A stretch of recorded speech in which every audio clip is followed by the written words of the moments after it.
आप पैदल चल रहे हैं, उधर प्रेस कॉन्फ्रेंस हो रही है कि आप तो भारत को तोड़ने वाली यात्रा, भारत को जलाने वाली यात्रा कर रहे हैं। देखिए, हम सड़कों पे चल रहे हैं, पसीना बहा रहे हैं, पसीना हम बहा रहे हैं।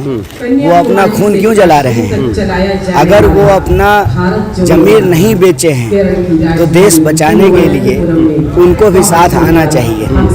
जिनके लिए महंगाई है, बेकारी है, गरीब अमीर की खाई है, उन सबको इस यात्रा में शामिल होनी चाहिए। लेकिन जहाँ तक बीजेपी का सवाल है, बीजेपी तो महंगाई बढ़ा रही है, बीजेपी तो बेकारी बढ़ा रही है, बीजेपी तो इंसान को इंसान से बांट रही है, बीजेपी तो हिंदू मुसलमान कर रही है, बीजेपी तो शमशान कब्रिस्तान कर रही है, बीजेपी तो धर्म के नाम पर लोगों को लड़ाती है। तो कहते हैं ना, जाको रही भावना जैसी प्रभु मूरत देखई दिन तैसी।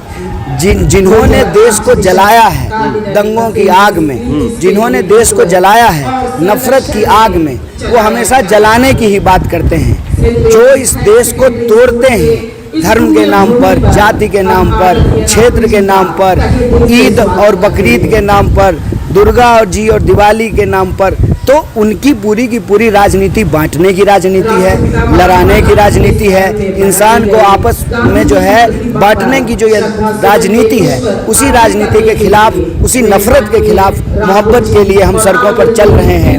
और हम कहते हैं कि इस तरह से जो है हमारे पसीने से उनको डिजिटल जलन क्यों हो रहा है? लेकिन आप आरएसएस की निक्कर को क्यों जला रहे हैं? वो ये कह रहे हैं। देखिए, ये तो डिजिटल जलन है ना, ऐसा तो नहीं है कि जा करके जो है कोई संबित पात्रा का पेंट जला दिया है, ऐसा तो नहीं है। वो तो जो है एक सिंबॉलिक विरोध है, एक कहने का, बात को रखने का एक तरीका है। लेकिन जो लोग देश जलाने में शामिल हैं, जिन लोगों ने लोगों के घरों को जलाया है, जिन लोगों ने इस देश में, इस देश के आम लोगों को उनके बुनियादी मुद्दों से ध्यान भटका करके उनको आपस में लड़ाया है, उन लोगों का जलन बहुत स्वाभाविक है। और कहते हैं ना, जलन का कोई इलाज नहीं होता है, बर्नौल से भी उसका इलाज नहीं हो सकता है। लेकिन वो तो 84 की याद दिला रहे हैं। ये 84 वाला फिर से जो है वो राहुल गांधी 84 की तरह से लोगों को जलाने के लिए आह्वान कर रहे हैं। नहीं, उनका काम यही है। हम कह रहे हैं कि हम रोड पे निकले हैं महंगाई के खिलाफ। महंगाई जो है लोगों की जेब जला रहा है। जब आप देखेंगे पेट्रोल पंप पे पेट्रोल और डीजल का दाम, तो जो है वो आपकी जेब जला रहा है महंगाई, आपके किचन का बजट बिगाड़ रहा है। आपका परिवार का लड़का लड़की जो पढ़ाई कर रहे हैं, उनको नौकरी मिलेगी कि नहीं मिलेगी, ये संकट है। एग्ज़ाम समय पे नहीं होता है, भर्तियों में घोटाले हो रहे हैं, लगातार इस देश की सार्वजनिक संपत्तियों को औने पौने दाम में, कहते हैं करोड़ों की संपत्ति कौड़ियों में बेची जा रही है मित्रों को।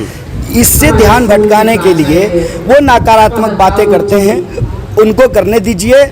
हमको सकारात्मक संकल्प लेकर के लोगों के हक और अधिकार के लिए, इस देश को एकजुट रखने के लिए, क्योंकि एकजुट देश से ही उन्नति और प्रगति होगी। आने वाली पीढ़ी के लिए, एक बेहतर भारत के निर्माण के लिए हम लोग लगातार चलते रहेंगे। लेकिन ऐसा लग रहा है कि कांग्रेस पार्टी ने भी इस बार डायरेक्ट पिन कर दिया है। क्योंकि डायरेक्ट पिन का मैं इसलिए कह रहा हूं कि बीजेपी आरएसएस बाकायदा लिख करके कि भारत को नफरती बेड़ियों से मुक्त कराना है और बीजेपी आरएसएस ने जो नुकसान किया है उसकी भरपाई करनी है, ये लिखा और उसके नीचे निक्कर को जलाते हुए दिखा दिया। तो डायरेक्ट पिन किया है। देखिए, मन का चोर बाहर आने लगता है। अगर आप सच बोलेंगे तो मन का चोर बाहर आने लगेगा। मन का चोर क्या है कि इनका इतिहास ये है कि ये जिन्ना के साथ सरकार बनाए हैं। इनका इतिहास ये है कि इस देश को हर मौके पे आपस में लड़ाए हैं। इनका इतिहास है कि ये भारत छोड़ो में शामिल नहीं हुए थे, अंग्रेजों के खिलाफ ये नहीं लड़े थे। तो इनको लगता है कि अगर इस तरह की बातें होनी शुरू हो जाएगी तो व्हाट्सएप ज्ञान से जो लोग पीएचडी किए हुए हैं वो सवाल पूछना शुरू कर देंगे, वो हकीकत जानने की कोशिश करेंगे। क्योंकि अभी तक तो ये इस देश के नौजवानों को यही बता रहे हैं ना कि देश को विभाजित किया है कांग्रेस पार्टी ने, इनका तो यही इतिहास है। लेकिन असल इतिहास अगर लोग पढ़ने लगें तो लोगों को पता चल जाएगा कि सावरकर ने ही जो है 2 राष्ट्र के निर्माण के सिद्धांत को दिया है। ये लोग जो है जिन्ना के साथ सरकार बनाए हैं, ये पता चलने लगेगा कि ये बार बार माफ़ी लिखे हैं। ये पता चलने लगेगा कि जब देश स्वतंत्रता संघर्ष में शामिल था तो ये स्वतंत्रता संघर्ष में शामिल नहीं हो रहे थे। ये पता चल जाएगा कि कितनी बार इन्होंने अपना स्टैंड बदला है हर चीज़ पे। आपको सुन करके आश्चर्य होगा कि कॉमन सिविल कोड के भी खिलाफ थे ये, और आज जो है उसके समर्थन में बोल रहे हैं। तो इनकी हकीकत सामने आ जाएगी। ये राम जी के नाम पर जो रावण की राजनीति कर रहे हैं ना, वो पता चल जाएगा। क्योंकि तुलसीदास जी ने लिखा है, रावण रथी विरथी रघुबीरा। देश तो तब जलाया गया जब नफ़रत की बात की गई। हम नफ़रत की बात नहीं कर रहे हैं, हम मोहब्बत की बात कर रहे हैं। हम कहते हैं कि यह देश हम सब का है, हम सब को एक टीम की तरह मिल करके रहना है। और जब टीम की तरह रहेंगे, कोई अच्छा बॉलिंग करेगा, कोई अच्छा बैटिंग करेगा, कोई अच्छा फील्डिंग करेगा, कोई अच्छा कीपिंग करेगा, तो हम जीतेंगे। तब हम सचमुच में जो भारत को विश्वगुरु बनाने का सपना है उसको हम प्राप्त करेंगे। जब हम स्कूल के अंदर शिक्षक है कि नहीं है, आपको पता होगा कि सैकड़ों स्कूल राजस्थान में जब पिछली भाजपा की सरकार थी बंद कर दी गई। अभी हरियाणा में स्कूलों को बंद किया जा रहा है, लगातार सैकड़ों स्कूलों को। कि जब आप स्कूल बंद कर देंगे, टीचर नहीं होंगे स्कूल में, जब टीचर नहीं होंगे स्कूल में तो हम कैसे विश्वगुरु बनेंगे।